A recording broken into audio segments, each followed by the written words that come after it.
सोलापूर तालुका police स्टेशनमध्ये एक महिला एक ट्रिपल मर्डरचा हत्या झाला होता। त्याच्यामध्ये आरोपी पप्पू मस्के ह्यांनी त्यांचं वहिनी आणि त्यांचं 2 मुलं 15 वर्ष आणि 17 वर्ष असं मर्डर करून हत्या करून त्यांनी फरार झाले होते।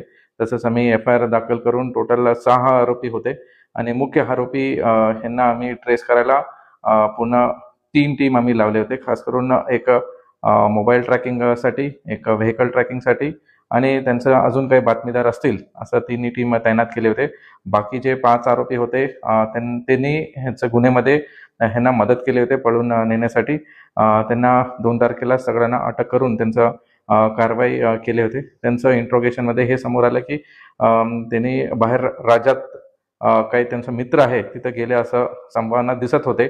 त्यासाठीच हे पहिले जे टीम आहे त्यांनी जे फास्टॅग जे नॅशनल हायवेचं डेटा आहे त्यांना संपर्क करून काही टेक्निकल अनालिसिस करून आम्हाला त्यांचा गाडी पहिले लातूरमध्ये ट्रेस झाला, नंतर आम्हाला हैदराबादमध्ये ट्रेस झाला। तसेच आम्ही ट्रॅक करत गेल्यानंतर विजयवाडा आणि लास्ट लोकेशन आम्हाला वेस्ट बेंगॉलमध्ये भेटले होतं। नंतर आम्ही 15 मोबाईल फोन्स आम्ही अनालिसिस केले सायबर टीमनी आणि सोलापूर तालुका टीमनी।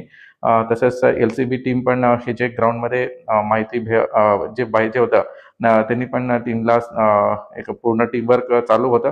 लास्ट आम्हाला वेस्ट बेंगॉलमध्ये एक लोकेशन भेटलं आणि गाडीचं पण आम्हाला फास्टॅगमध्ये ते लोकेट झालं।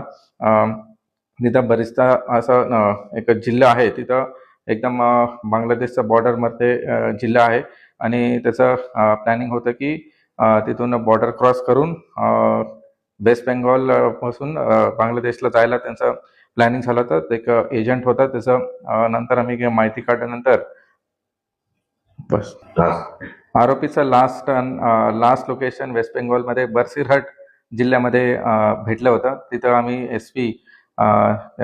SP आणि DYSP पांडेना कॉन्टॅक्ट करून तिथं लोकल मदत घेऊन एक एजंट होता त्यांना ट्रॅक केल्यानंतर ते गाडी आणि हे आरोपी एक महिलाच्या घरी सापडला। तसंच आमचं टीम तिथं रवाना होऊन लोकल पोलिसांची मदत घेऊन आज त्यांना इथं सोलापूर जिल्ह्यामध्ये अटक केलेली आहे। त्याच्या इंट्रोगेशनमध्ये हेच समोर येते की ह्यांचा जमिनीचा वाद होता। जे जमीन 3 भाऊ सोबत राहत होते, 3 घर आहे त्यांचं आणि आजूबाजूलाच शेती आहे, 8 एकर शेती आहे। ते वाटणी न झाल्यामुळे